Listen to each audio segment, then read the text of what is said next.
dan kita diarahkan oleh Nabi untuk menempuh manhaj wasati yang moderat, yaitu yang beramal baik dapat pahala, yang beramal buruk dapat dosa. Persoalan surga dan neraka itulah kewenangan mutlak dari Allah Subhanahu wa taala. Kita juga berharap kepada guru-guru kita yang mengajarkan majelis pengajian, majelis taklim dan seumpamanya seperti majelis kita ini, ajarkan agama itu secara komprehensif, jangan secara parsial, agar semuanya terintegrasi dengan baik. Kita senang orang salat berjamaah, tapi sampaikan hukum salat berjamaah itu dengan benar, agar ketika pandemik seperti ini terjadi, mudah untuk mengajak mereka salat di rumah. Kenapa?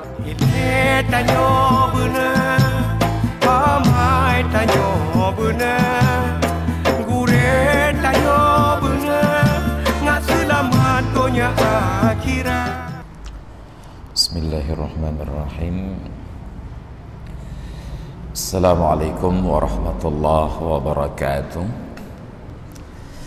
Alhamdulillahi rabbil alamin. Wassalatu wassalamu ala nabiyyina wa habibina wa maulana Muhammadin asyrafil anbiya'i wal mursalin al-mab'uthi rahmatan lil alamin wa ala alihi wa ashabihi wa azwajihi wa atba'ihi ila yaumiddin. Wa qala Allah ta'ala fil Qur'anil 'azim wa huwa asdaqul qailin wa biqaulihi yahtadil muhtadun wa'tasimu bihablillahi jami'an wa la tafarraqu wadhkuru ni'matallahi 'alaikum idh kuntum a'da'an fa'allafa baina qulubikum fa'asbahtum bi ni'matihi ikhwana. Shadaqallahul 'azim wa sadaqa rasuluhun nabiyyul habibul karim wa nahnu ala dhalika minasy syahidin wasyakirin walhamdulillahi rabbil alamin wa ba'du. Puji dan syukur kehadirat Allah, salawat dan salam kepada Rasulullah, keluarga dan sahabat beliau sekalian. Hadirin dan hadirat jamaah salat maghrib dan Aisyah serta jamaah pengajian yang dimuliakan Allah. Alhamdulillah, perjalanan waktu telah mengantarkan kita ke hari ini, Senin 4 Januari tahun 2021 Miladiah, yang bertepatan dengan Selasa 21 Jumadil Awal 1442 Hijriah.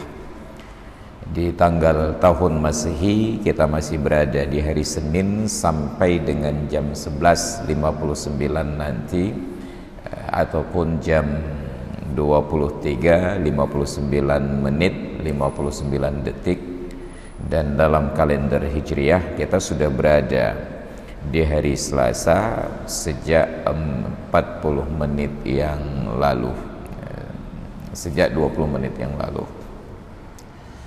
dan melanjutkan pengajian kita yang terdahulu.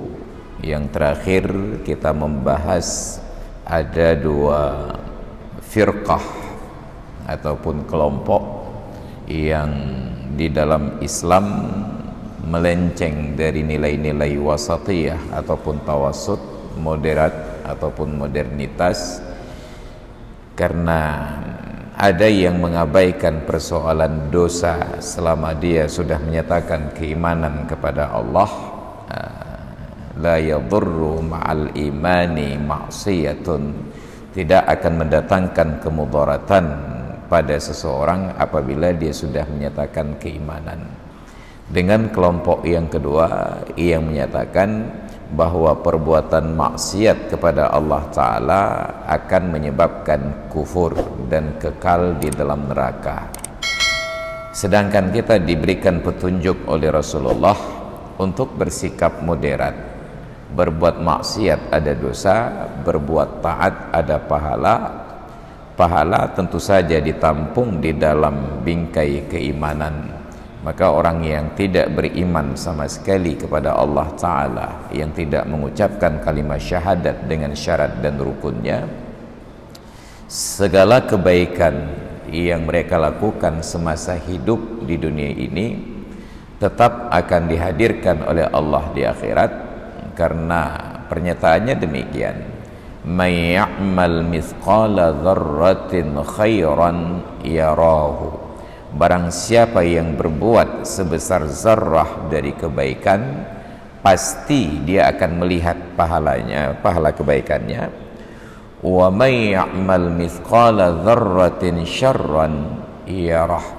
Dan barang siapa yang berbuat keburukan, kejahatan walaupun seberat zarrah, dia pun akan melihat. Melihat belum tentu memiliki. Maka bahasa Al-Quran itu luar biasa sekali. Yarahu, bukan yamlikuhu.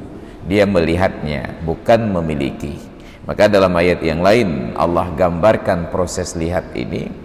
Wa qadimna ila ma amilu min amalin faja'alnahu haba'am mansura. Maka kami datangkan, qadimna, kami ajukan ke depan, ma'amilu min amalin, apapun amalan, apapun perbuatan dan aktivitas yang pernah mereka lakukan, kebaikannya ditampilkan, kejahatannya ditampilkan. Tapi konsep ayat ini berbicara tentang amalan yang baik. Wa qadimna ila ma'amilu min amalin, kami hadirkan pahalanya itu yang besar-besar. Faja'alnahu haba'am mansura, lalu kami jadikan pahala yang besar tersebut haba'am mansura, debu yang tertiup dan bertaburan. Jadi hanya dilihat saja tetapi tidak dapat dinikmati. Kenapa? Karena tidak dibungkus di dalam bingkai keimanan. Maka para ulama sepakat bahwa orang-orang kafir, non-muslim, apapun agamanya, mereka itu mutalabun bi furu'i syariah, dituntut oleh Allah Ta'ala untuk mengerjakan cabang-cabang dari syariat ini. Orang kafir diperintahkan oleh Allah untuk salat, diperintahkan untuk bayar zakat, menunaikan haji, puasa dan lain sebagainya. Hanya walaupun mereka lakukan, ibadat itu tetap tidak sah, karena syarat pertama tentang keimanan tidak terpenuhi. Lalu apa yang terjadi? Bagi mereka yang tidak melakukannya akan dihukum atas kemaksiatan tambahan tersebut, karena kekufurannya mereka masuk neraka, dan karena tidak salat ditambah dosa, tidak menunaikan zakat ditambah dosa. Itu makna dari ungkapan mutalabun bi furu'i syariah. Mereka dituntut untuk mengamalkan cabang-cabang dari syariat. Itu kajian kita yang terdahulu. Ada kelompok yang mengabaikan dosa sama sekali, yang penting sudah beriman, pokoknya asal sudah beriman itu masuk surga. Satu kelompok lagi menyatakan asal sudah berdosa masuk neraka dan kekal di dalamnya. Dan kita diarahkan oleh Nabi untuk menempuh manhaj wasati yang moderat, yaitu yang beramal baik dapat pahala, yang beramal buruk dapat dosa. Persoalan surga dan neraka itulah kewenangan mutlak dari Allah Subhanahu wa Ta'ala. Makanya kita melihat di dalam Al-Quran, Allah Ta'ala menggambarkan doa dari Nabi Sulaiman alaihissalam. Beliau seorang nabi, putra dari seorang nabi, dan beliau seorang raja, putra dari seorang raja, Daud alaihissalam, Sulaiman bin Daud alaihissalam. Ketika beliau bermunajat kepada Allah agar dimasukkan ke dalam surga bersama dengan orang-orang yang saleh, beliau tidak kedepankan jabatannya sebagai nabi, apalagi jabatannya sebagai raja. Apa yang beliau harapkan?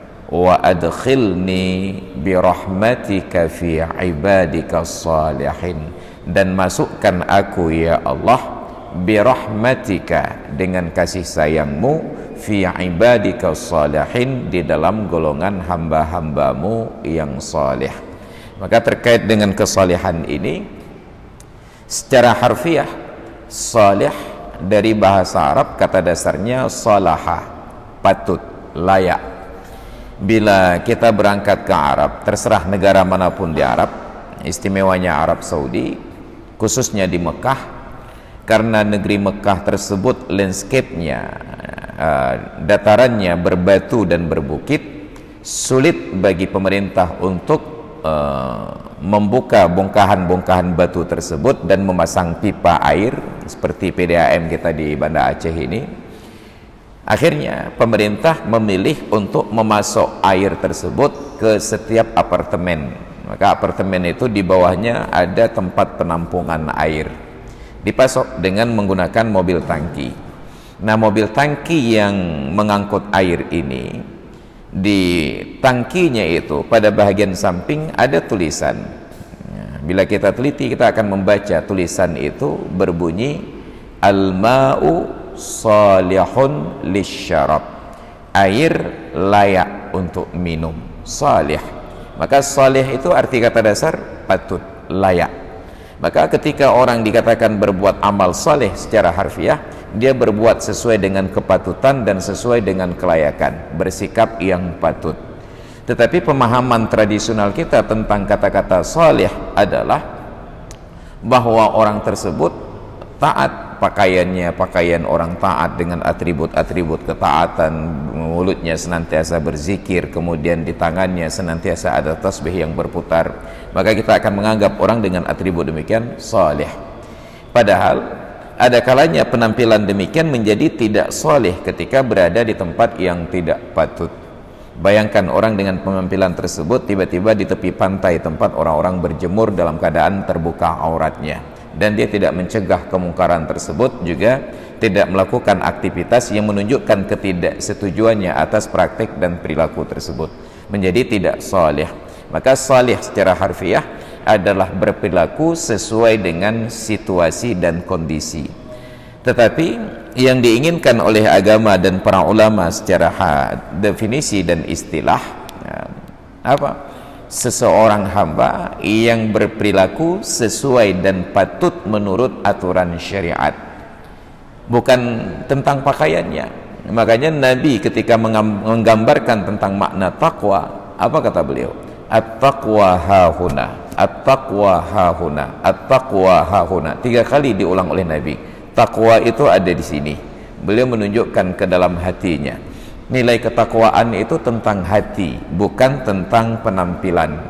Penampilan itu salah kadar sudah menutup aurat, itu sudah selesai. Makanya Nabi kita Muhammad sallallahu alaihi wasallam tidak konsisten dengan gaya berpakaian tertentu. Beliau memakai apapun yang diberikan oleh sahabat-sahabat beliau. Ini saleh secara harfiah, dan demikian pula secara istilah disesuaikan dengan kondisi syariat.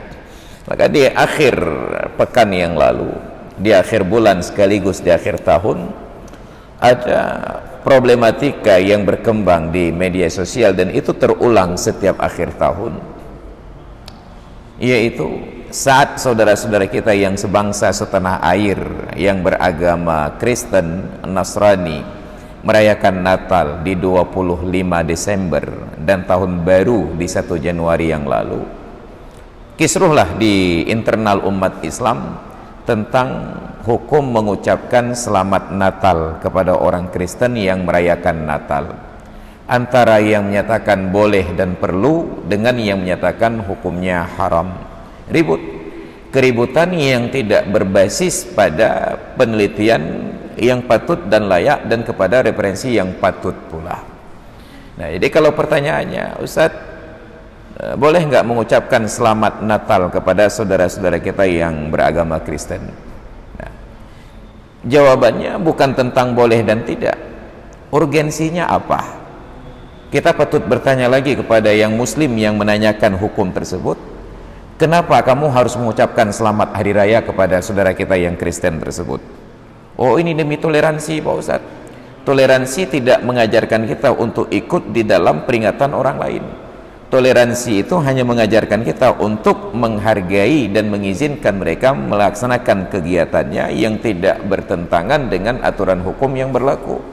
Maka toleransi itu adalah bahwa kita umat Islam melaksanakan sholat Id, Dan kita juga tidak berharap orang Kristen akan ucapkan selamat hari raya Idul Fitri. Kita tidak berharap orang Hindu dan Buddha ucapkan selamat hari raya Idul Fitri, karena itulah persoalan internal umat Islam.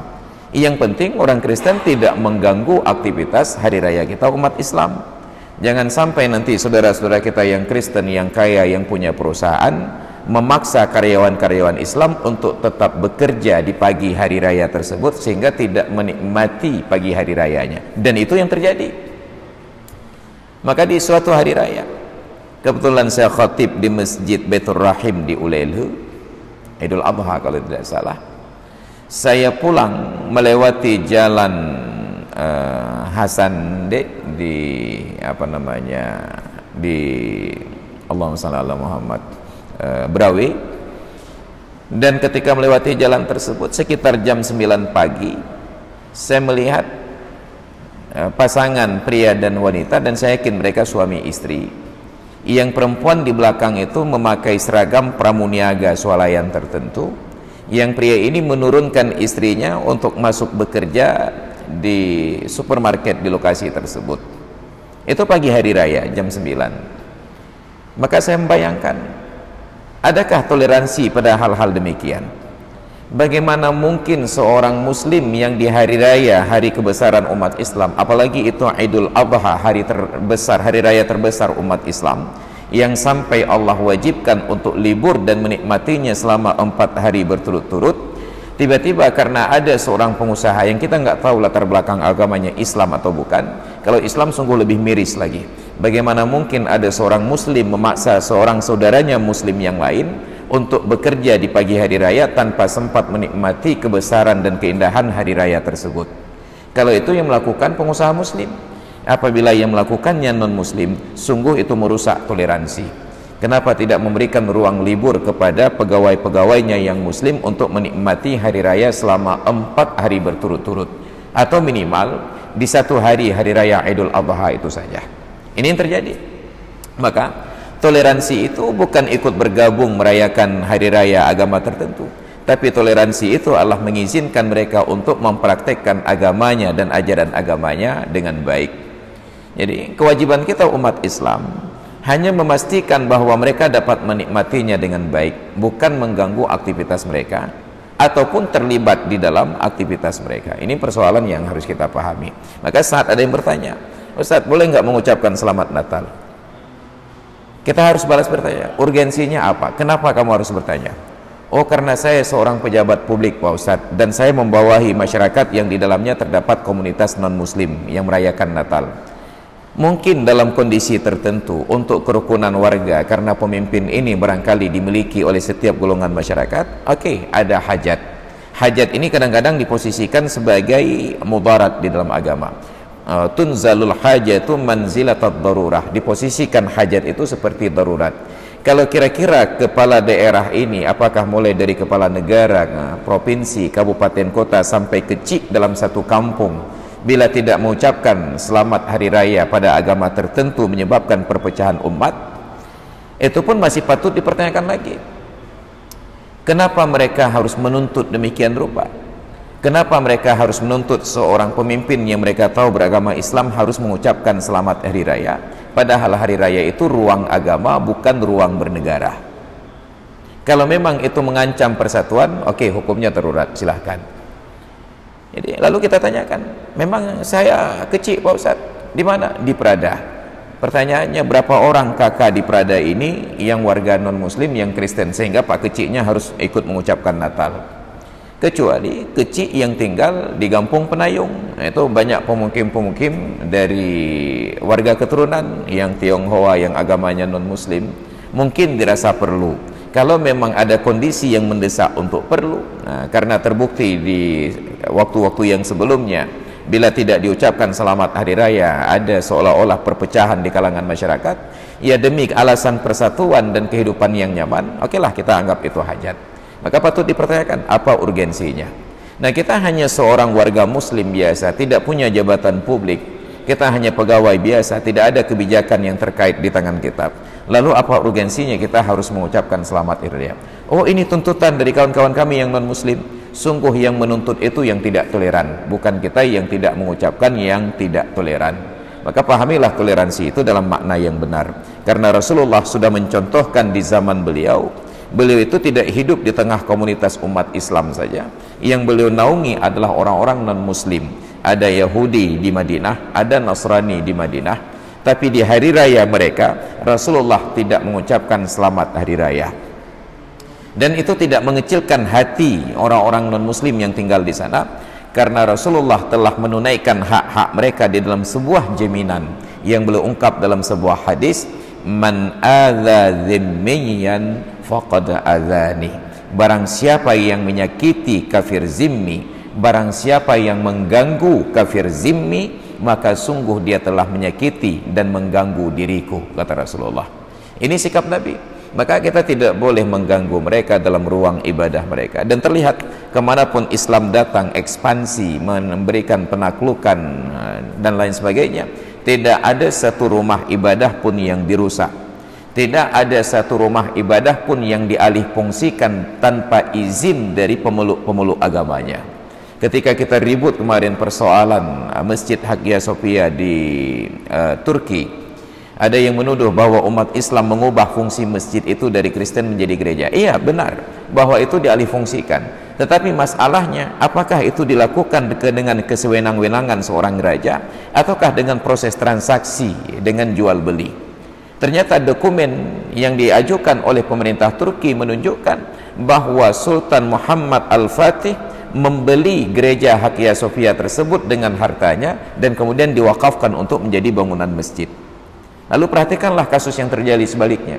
Ketika negeri-negeri yang dulunya dihuni oleh umat Islam lalu dikuasai dan dijajah oleh orang-orang non-muslim, maka masjid-masjidnya itu dikuasai secara semena-mena dan kemudian bukan dimuliakan sebagai tempat ibadah, tetapi dijadikan sebagai tempat beternak binatang untuk mereka buang kotoran dan lain sebagainya. Inilah kemuliaan dari ajaran Islam. Jadi kurang toleran apalagi umat Islam ini sampai dituntut harus mengucapkan selamat hari raya. Kurang toleran apalagi umat Islam ini sampai menjadi karyawan sebuah perusahaan non-muslim dituntut untuk memakai pakaian santa di hari Natal. Maka na'udzubillah summa na'udzubillah, belajarlah tentang toleransi itu kepada umat Islam. Jangan ajarkan umat Islam tentang toleransi. Jadi kita tempatkan sesuai dengan fungsi yang sepatutnya. Maka itu disebut dengan saleh. Bersikap sesuai dengan kepatutan, sesuai dengan kelayakan. Maka tidak melihat kepada bentuk pakaian, tidak melihat kepada penampilan, karena kita sering tertipu. Maka baru saja saya mendapatkan pesan dari kawan-kawan tentang seorang yang membubarkan kerumunan menjelang waktu salat karena sedang ada acara orang yang jual obat dengan atraksi-atraksi sulap dan lain sebagainya. Luar biasanya, orang yang jual obat dengan atraksi sulap ini di dalam tayangan tersebut dengan penampilan identiknya Ustadz, dengan baju kokonya, dengan peci dan sorbannya, tapi dia jual obat. Ini justru merusak nilai-nilai umat Islam, nilai-nilai kepatutan, karena kita berpedoman kepada bentuk penampilan, pakaian dan lain sebagainya. Itu sangat merusak. Makanya Rasulullah menjadikan dakwah itu dikedepankan dengan menonjolkan nilai-nilai akhlak yang mulia, al-akhlaqul karimah. Dengan sebab akhlak itulah berkembang Islam ke berbagai penjuru dunia, tidak terkecuali sampai ke negeri kita di Indonesia yang tercinta ini, dalam bentuk yang luar biasa sekali, berasimilasi dengan tradisi, berasimilasi dengan adat, yang sesuai dengan syariat tetap dipertahankan, yang bertentangan dengan nilai-nilai syariat kemudian dimodifikasi atau bila tidak mungkin maka dibatalkan. Kita ambil contoh saja. Ketika di Aceh ada tradisi tulak bala pada hari Rabu terakhir bulan Safar. Tradisi tulak bala ini dalam bentuk kesyirikan dengan menyembelih binatang bukan untuk dimasak dikonsumsi, tetapi untuk dibuang ke dalam sungai, lari ke laut, dan itu dipersembahkan entah kepada siapa, wallahu alam. Lalu datang para ulama. Mereka tidak datang untuk membatalkan tulak bala, mereka modifikasi tulak bala itu dengan cara-cara syariat, karena Islam juga mengajarkan prosesi tulak bala. Maka ada praktek kunut nazilah yang kita lakukan selama ini pada setiap salat fardu secara berjamaah di rakaat terakhir setelah selesai dari doa i'tidal, kita lanjutkan dengan qunut nazilah. Itu prosesi tolak bala. Ada tolak bala yang secara harfiah di dalam hadis Nabi menyatakan ad-doa tadfa'ul bala, doa itu menolak bala. Ada tolak bala yang dalam hadis Nabi bahasakan hasinu amwalakum bizzakah, peliharalah harta kalian, pagarilah harta kalian itu dengan menunaikan zakatnya. Wadawu mardakum bis sadaqah, dan obati orang yang sakit di antara kalian dengan memperbanyak sedekah. Wastaqbilu amwajal bala, dan hadapilah gelombang-gelombang bala bid-doa wa tadarru', dengan berdoa dan merendahkan diri di hadapan Allah Subhanahu wa taala. Islam ajarkan prosesi tolak bala. Maka para ulama ketika melihat ada tradisi ini, mereka modifikasi tolak bala dengan cara yang islami. Saya karena lahir dan besar di Aceh Selatan, di tepi Krung Baru tersebut yang berbatasan antara Abdia sekarang dengan Aceh Selatan, pada hari Rabu terakhir itu dipenuhi oleh warga masyarakat yang makan bersama keluarga. Ternyata itu sudah dimodifikasi. Dari dulu prosesinya hanya menyembelih binatang dibuang ke laut, menjadi menyembelih binatang dimasak dimakan bersama dengan keluarga. Yang dulu hanya datang untuk mengambil kunyit kemudian dicoret di kening untuk tolak bala katanya. Artinya anak-anak yang sudah dicoret dengan kunyit di kening ini itu tidak kena bala lagi sepanjang tahun. Menjadi prosesi baca doa berzikir bersama untuk tolak bala. Dimodifikasi oleh para ulama. Nah, kearifan-kearifan ini tidak mampu diserap oleh pemerintah dengan tidak melakukan pendekatan-pendekatan agama dan nilai-nilai adat. Akhirnya apa yang diharapkan oleh pemerintah untuk kebaikan dan kemaslahatan masyarakat ditolak rame-rame. Maka hari ini ketika pemerintah sudah mulai mengirimkan vaksin Sinovac itu ke berbagai daerah, provinsi dan kabupaten kota, yang kita baca di media sosial, di grup-grup diskusi, di WhatsApp dan lain sebagainya, ada penolakan. Ini bagaimana kita akan menerima suntikan vaksin ketika standar dari BP POM itu belum keluar, kemudian juga dari MUI juga belum keluar, dan lebih dramatis lagi karena MUI barangkali dianggap menghambat kelancaran program ini. Akhirnya pemerintah pun mencabut kewenangan sertifikasi halal dari MUI kepada lembaga swasta. Bayangkan, ulama yang paling berkompeten tentang halal dan haram dicabut haknya itu untuk diberikan kepada swasta yang kita nggak pernah tahu apakah dia pernah belajar halal dan haram ataukah tidak. Akumulasi dari semua ini menyebabkan masyarakat sangat layak untuk merasa curiga kepada program-program tersebut, benar atau tidak. Ditambah lagi, puncak dari keraguan masyarakat adalah ketika pemerintah tidak memberikan contoh bahwa mereka yang pertama disuntik vaksin ini. Saya sangat yakin, andai kata di tingkat pusat Presiden, Menteri Kabinet, DPR RI berbondong-bondong untuk divaksin, maka kita masyarakat akan menjadi orang yang terdepan untuk ikut vaksin. Lo nilai, takut kehabisan. Tapi ketika Presiden tidak mau divaksin lebih dahulu, Menteri Kabinet tidak divaksin lebih dahulu, dan juga DPR RI tidak mau divaksin dahulu, maka jangan salahkan masyarakat untuk juga takut divaksin. Kenapa? Karena mereka yang membeli vaksin saya tidak pakai untuk diri sendiri. Bagaimana kita paksa orang lain? Logika ini sudah berlangsung di tengah-tengah umat Islam sejak dari generasi pertama ketika Rasulullah hidup.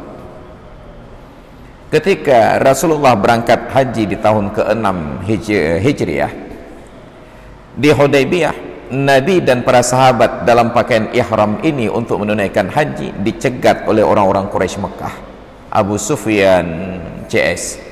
Maka terjadilah perjanjian Hudaybiyah bahwa Nabi tidak boleh berhaji tahun itu dengan sahabat beliau, hanya boleh tahun berikutnya.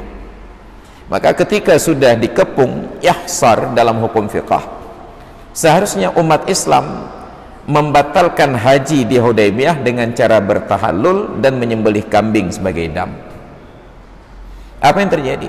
Nabi instruksikan perintah tersebut ke setiap jemaah yang hadir. Cukur rambut kalian dengan bertahallul dan sembelihlah kambing-kambing kalian.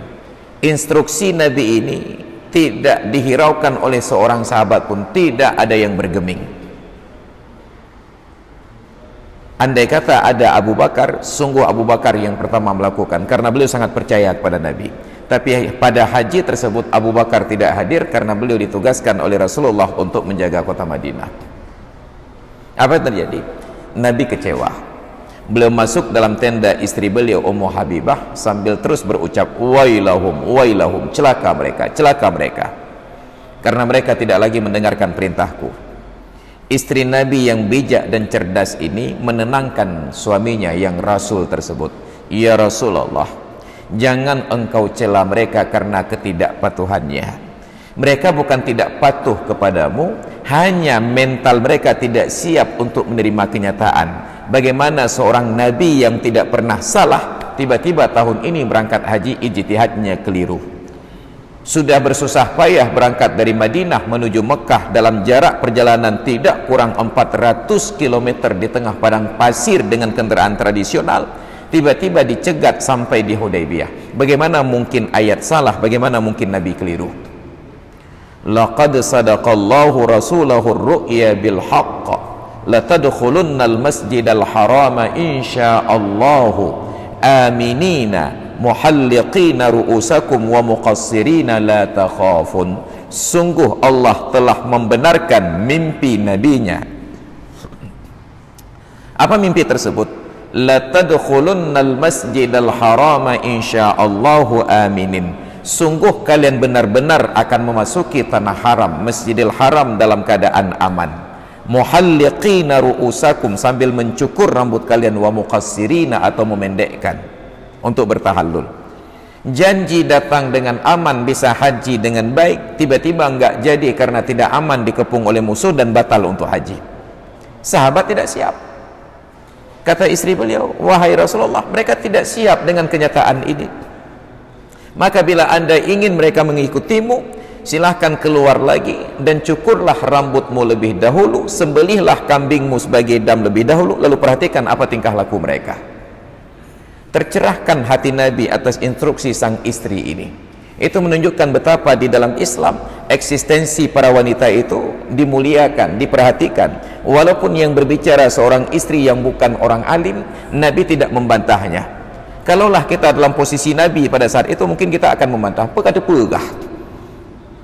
Tapi Nabi muliakan istrinya. Beliau patuhi instruksi ini, beliau keluar lagi dari tenda tersebut, beliau panggil tukang cukur. Melihat Nabi mencukur kepalanya, apa yang terjadi? Sahabat berbondong-bondong, berduyun-duyun untuk saling mendahului ikut mencukur kepalanya. Melihat Nabi menyembelih kambingnya, mereka pun berlomba-lomba untuk menyembelih kambingnya. Kenapa? Sebagai umat kita perlu keteladanan, bukan saran. Maka andai kata sikap ini yang diambil oleh pemerintah, langsung Presiden Jokowi di tengah kerumunan masyarakat disuntik vaksin dengan tetap menjaga protokol kesehatan, jaga jarak, tapi dilihat langsung oleh masyarakat. Menteri-menteri suntik vaksin dilihat langsung oleh masyarakat, divideokan oleh masyarakat. Sekarang ada video beberapa orang pejabat yang divaksin, tapi video itu menunjukkan kepada kita itu ada semacam hal-hal yang tidak wajar. Bagaimana disuntik tapi tombolnya itu tidak ditekan, bagaimana disuntik tapi jarumnya itu tidak dibuka. Kecurigaan masyarakat ini menjadi semakin kuat dan mereka semakin kuat pula untuk menolak pelaksanaan vaksin. Andai kata pejabat mau memberikan contoh dan keteladanan, maka saya yakin di masjid ini saya yang pertama minta divaksin. Tapi ketika melihat sikap mereka, maka saya pertama pula yang menolaknya.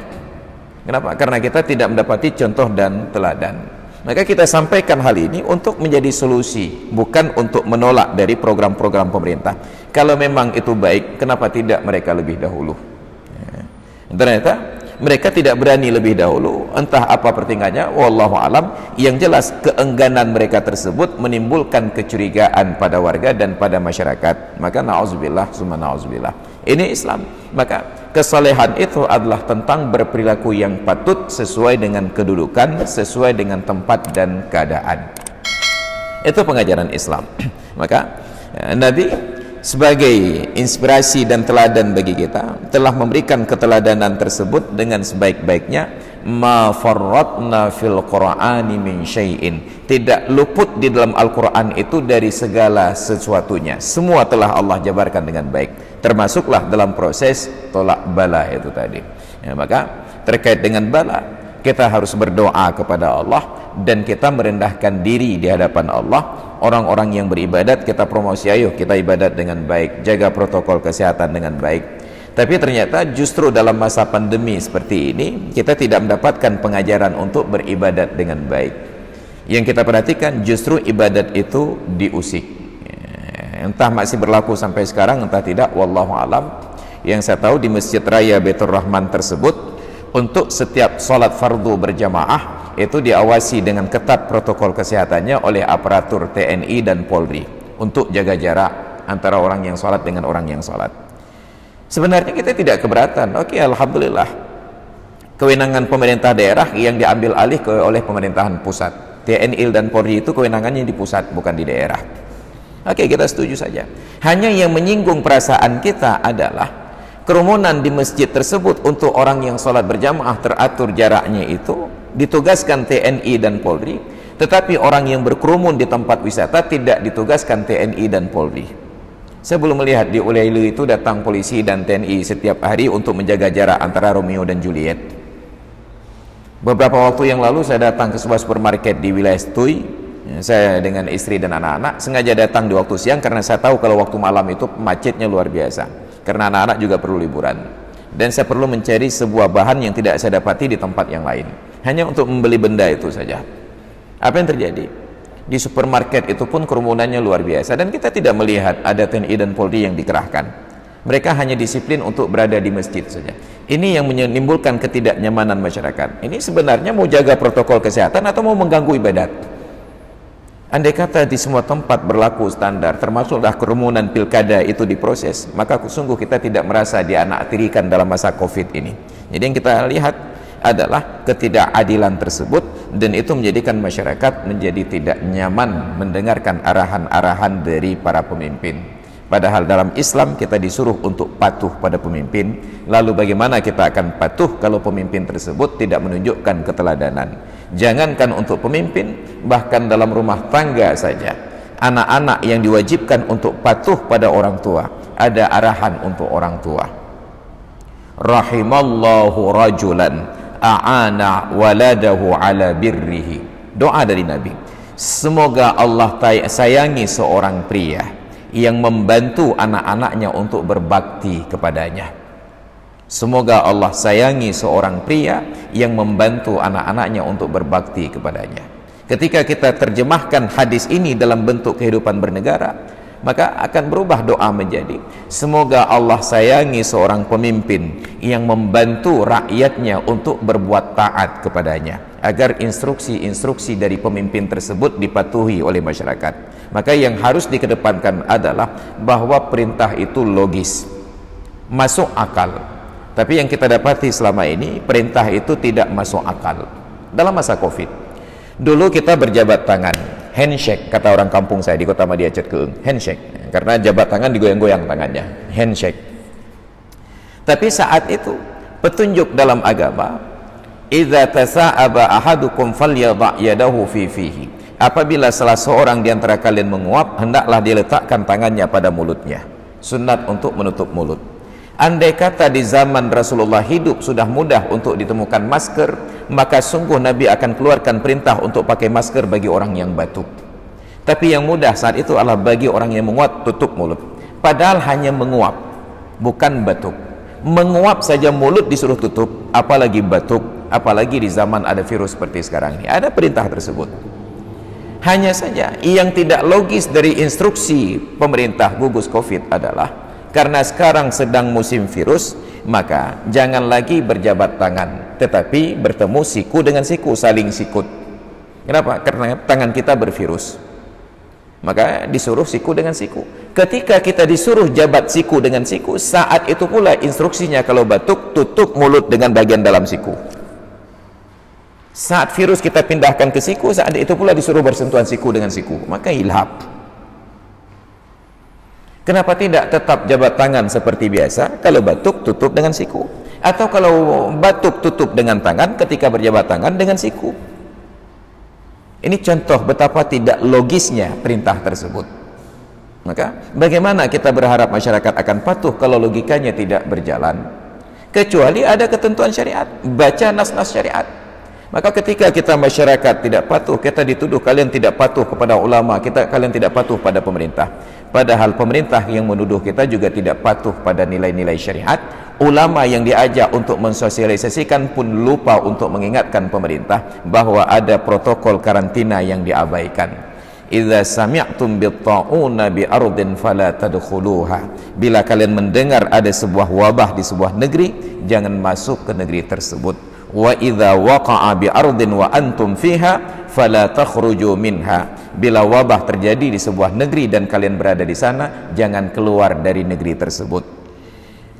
Pemerintah hanya meminta para ulama untuk sosialisasikan tentang pakai masker, tentang jaga jarak.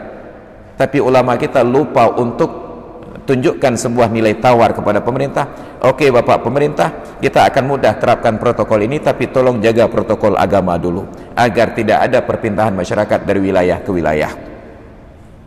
Oke pemerintah, kami akan ajarkan masyarakat untuk jaga jarak dalam salat, tapi tolong jaga laki-laki dan perempuan yang sedang pacaran agar juga ikut menjaga jarak. Maka sungguh itu menjadi simbiosis mutualisme. Program pemerintah didakwahkan oleh para ulama, dakwah para ulama dijalankan oleh para pemerintah. Tapi ternyata yang terjadi, para ulama kita hanya dimanfaatkan saja untuk program pemerintah dengan tidak ada pemerintah yang menjalankan program para ulama. Ini kesedihan kita. Maka hadirin sekalian yang dimuliakan Allah, oleh karena itu petunjuk-petunjuk di dalam agama ini tentang kesalehan itu adalah tentang nilai kepatutan sesuai dengan situasi dan kondisi, tentang tempat dan waktu, tentang keadaan. Maka kita juga berharap kepada guru-guru kita yang mengajarkan majelis pengajian, majelis taklim dan seumpamanya seperti majelis kita ini, ajarkan agama itu secara komprehensif, jangan secara parsial, agar semuanya terintegrasi dengan baik. Kita senang orang salat berjamaah, tapi sampaikan hukum salat berjamaah itu dengan benar, agar ketika pandemik seperti ini terjadi, mudah untuk mengajak mereka salat di rumah. Kenapa? Karena salat itu ada tiga hal. Ada salat, ada berjamaah, ada di masjid. Salat berjamaah di masjid itu tiga perkara. Ada salat, ada berjamaah, ada di masjid. Ketika pandemik berat, penyakit sedang berkembang dengan pesat seperti di ibu kota negara, di DKI Jakarta, maka anjurannya tolong salat berjamaah di rumah. Salatnya tetap, berjamaahnya tetap, hanya tidak di masjid. Ketika ternyata sudah sangat berat, bahkan di rumah pun gak mungkin berdekatan, tolong salat saja di rumah, tidak perlu berjamaah. Tapi karena selalu yang dikemukakan, berapalah gajimu sampai engkau tinggalkan salat berjamaah di masjid, maka yang tertanam di dalam benak warga adalah salat itu tidak boleh ditinggalkan dalam kondisi tetap berjamaah selalu. Begitu pandemik terjadi, bahkan orang yang tidak pernah salat pun menggugat, ini kenapa tidak berjamaah lagi? Seolah-olah tidak berjamaah kita berdosa, padahal ada uzur-uzur.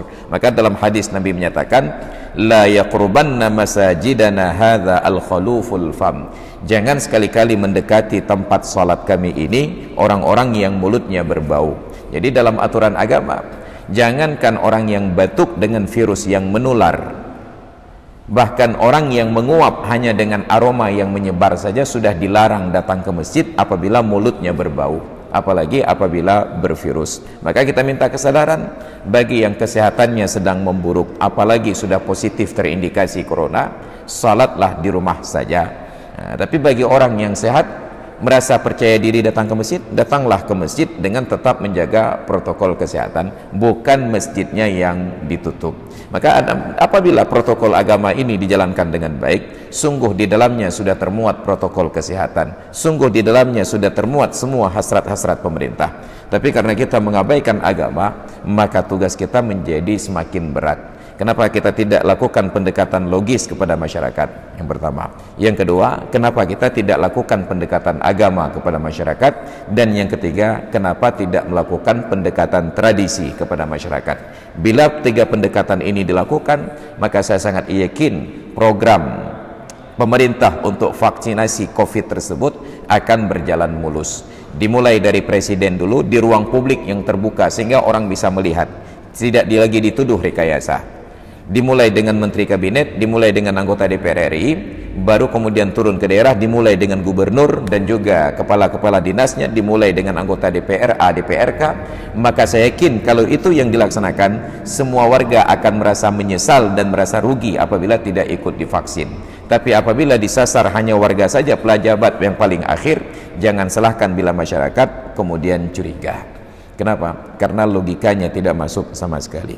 Maka hadirin sekalian yang dirahmati Allah, ini protokol di dalam agama. Ada pendekatan-pendekatan itu yang dilakukan oleh para ulama di masa lalu. Tradisi yang bertentangan dengan syariat dimodifikasi untuk sesuai. Bila tradisi tidak mungkin dimodifikasi, maka tradisi itu harus ditinggalkan sama sekali. Ini kearifan. Maka menjadi tidak bijak apabila para pendakwah, para ustadz datang hanya untuk menyalah-nyalahkan saja. Ini bid'ah, itu bid'ah, ini syirik, itu syirik, ini neraka, itu neraka. Tidak pernah menjanjikan surga sama sekali.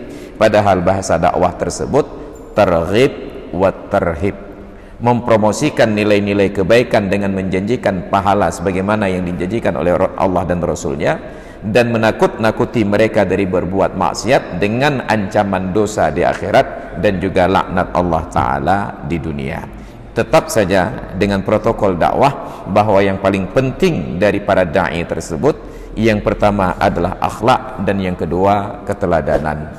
Maka tampil di ruang publik walaupun pribadi kita tidak terjamin baik, karena kalaulah Allah Ta'ala publikasikan keburukan kita di ruang pribadi, saya yakin tidak ada ustadz yang berani duduk di depan. Kenapa saya berani duduk di depan? Karena keburukan saya dirahasiakan oleh Allah Ta'ala. Tampil di sini saya mencoba untuk terlihat baik. Makanya saat saya minum biasanya langsung dari botol sekali teguk. Nah, tiba-tiba di sini saya masukkan ke dalam gelas dan 3 kali teguk.